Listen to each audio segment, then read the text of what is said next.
KPIs and metrics, in my mind, and in the business world, are the things you use statistically to manage and measure how well your business is doing. It's kind of like a compass for the map you're on. And if you don't follow a compass, you can get lost on your map. There's a lot of different kind of KPIs and metrics that you use when you're managing your maintenance department for managing your operations. There are leading and lagging. The big one that everybody focuses on from an operations perspective is going to be OEE. And that's a good predictor of profitability because you know how good your quality is, you know how much throughput you have, and you know how well your machines are performing from a very high level. You can disaggregate that one and turn it into several different ones. And big ones are unplanned downtime, planned and scheduled time. There's quite a few that you can use. However, you have to have something that's actionable. You have to have something that you can take, use, and turn into actionable plans. Because if I'm measuring something and I go, oh, yeah, great, I measured it. Now what? It doesn't do you any good.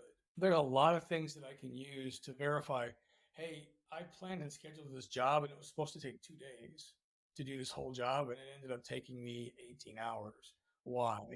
Or we didn't get it done for 5 days. Or a PM was supposed to be an hour and a half and it took 15 minutes. Did the technician actually do the job or did they overestimate? When you overestimate for things you plan and say, okay, I need 500 man hours this month of maintenance when you really only needed 250, 275. That in and of itself saves money because you don't need the same amount of overtime. You may not need the same amount of contractors. You may not need the same amount of downtime on your machines. All those together turn into money. Conversely, if you underestimate that and you need time to get machines repaired and you're not asking for it because your estimates aren't correct, then I'm halfway into say a downturn or a PM shift, maintenance shift, and operations wants the machines back because you told them they'd be ready in 4 hours and they're not going to be ready for another 6 hours. So now their production schedule's off and their forecast for their profitability is going to be off because you didn't use a KPI, you didn't plan it. And it's not anybody's fault, so to speak. There's a lot of gaps in the process and how you do those things that create issues when you measure things. How people calculate downtime. Are lunch breaks in that? Are they not in that?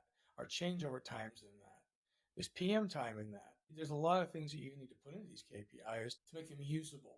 By and large, though, it's kind of like going to get a blood test, right? They check all these different things in your blood, 21 different aspects of your blood to make sure that your calcium, your vitamins and minerals are right and everything's working. Well, the metrics are doing the same thing. It's getting a blood test of your system to see, hey, is everything in spec?